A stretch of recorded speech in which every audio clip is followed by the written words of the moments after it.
I'm going to focus in on Indiana's most costly natural disaster ever, as of now, and that's the flooding that happened from June 6th to 7th, 2008. Perhaps you might remember this.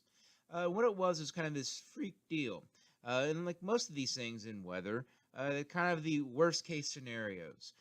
In the case of the flooding that happened back in 2008, what we had was we had two low pressures and two cold fronts that came back to back relatively soon after each other. That's not normal. Once again, we've emphasized before that these mid-latitude cyclonic systems tend to move through every 3 to 10 days. That's just very, very, very rough.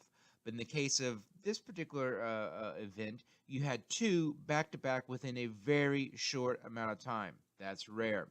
Further, what we also had was we had the preceding months. We also had a lot of rain. So the ground was already quite saturated. It was already kind of the water table, which is something I'll talk about later in the semester, was already quite high. What we have here is an isoline map that shows precipitation. Here's from June 7th, and the next map is from June 8th. But the June 7th map, what it shows is as high rates around, just to the west of Bloomington. This is around Spencer in this area of South Central Indiana. Very important. We're going to see two different areas of South Central Indiana. Another very important thing to note is where the White River is located. The White River, there's two forks in Indiana. It's very confusing. We have the West Fork, which goes right through IUPUI's campus, and it ends up going right about through this particular area of the state. We also have the East Fork of the White River, which is located over here, where we had a huge amount of rain on the second day, on June 8th. And so once again, back-to-back heavy amounts of rain. Cold fronts coming through, dumping a huge amount of rain in a short amount of time on a ground that was already quite saturated. And so here we see the isoline map that shows this particular area of southeastern Indiana had huge amounts of rain going up to Edinburgh. Maybe you've been to the Edinburgh Outlet Mall. That particular area, Columbus, heavily hit on the second day by the cold front that dumped a huge amount of rain. So what was, in terms of rainfall totals, we've got these various totals that were collected in the star. The asterisk for Edinburgh is because it wasn't observed by a trained meteorologist, but whatever. 10 inches is a lot of rain in just a short amount of time, 7 hours of rainfall. Once again, cold fronts we associate with short, heavy, huge amounts of rain when it does happen. Warm fronts is typically kind of more that mist, all-day drizzle, light rain. So you're not going to get, 10 inches of rain in a warm front. You're going to get it more likely in a cold front. But these places, in terms of where in Indiana, very important, South Central Indiana. In particular, those areas, they're kind of maybe around Columbus and around Bloomington. Let's take a little bit further look here at the 2-day total in terms of the rain. And now we can see those White River forks I mentioned beforehand. The star being where Indianapolis is located, where we are, IUPUI.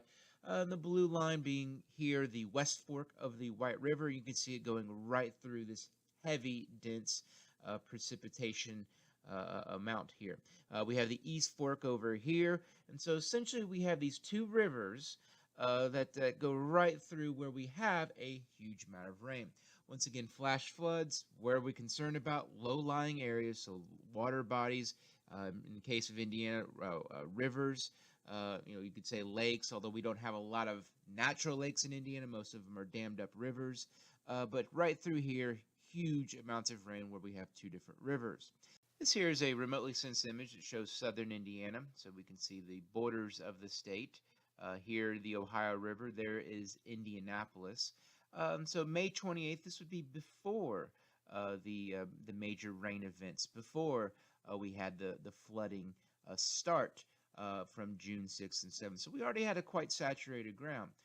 So what we have here, over here, Terre, Haute is over in this particular area, Bloomington, the aforementioned Columbus. I'm going to talk about Seymour, is located right about there. But once again, the first day, huge amount of rain right about through here. The second day, huge amount of rain right through here. But look where the impact in terms of flooding happened. It happened downstream.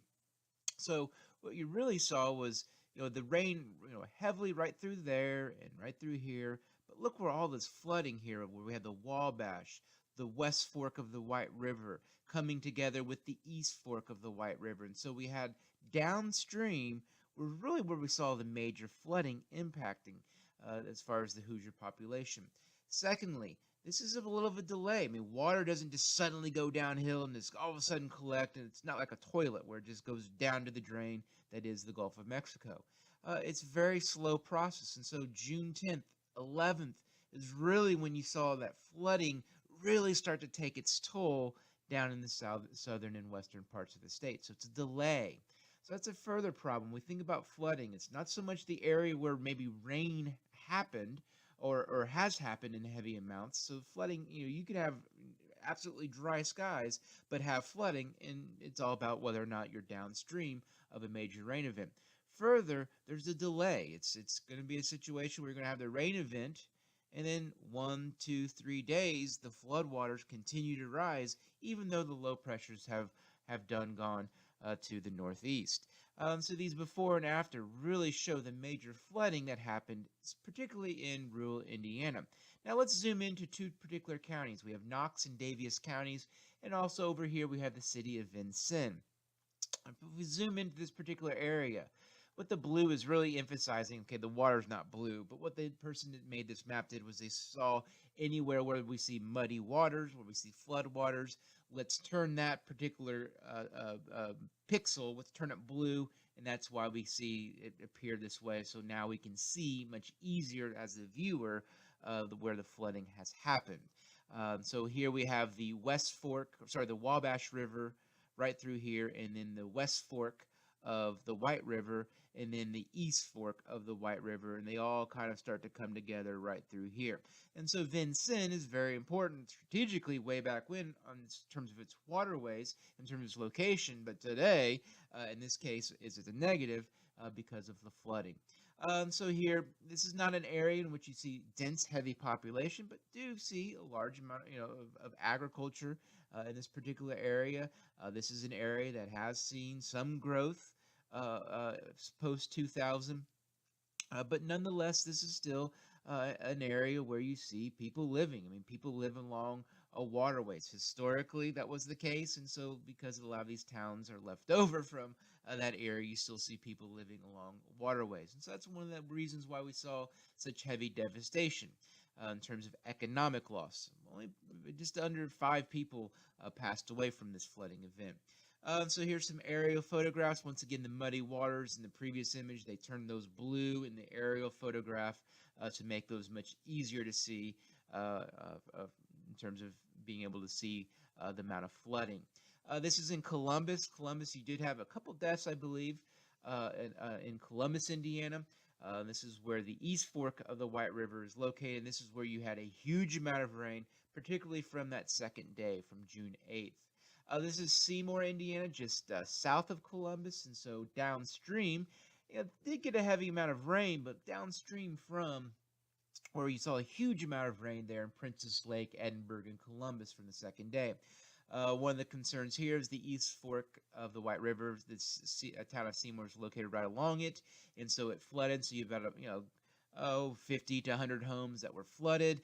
Also had looting issues down there, and so this is another key concern beyond the natural disaster event. Is I guess all the criminal activity that can happen from this particular catastrophic event.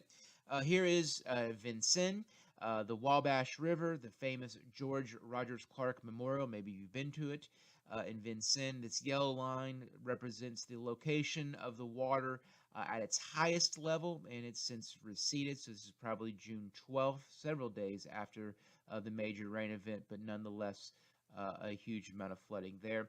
Also here in Terre, Haute, along the Wabash River, a good amount of flooding. Once again, they were more impacted by that first day of heavy rain from dumping a huge amount there in the southern and western part of Indiana.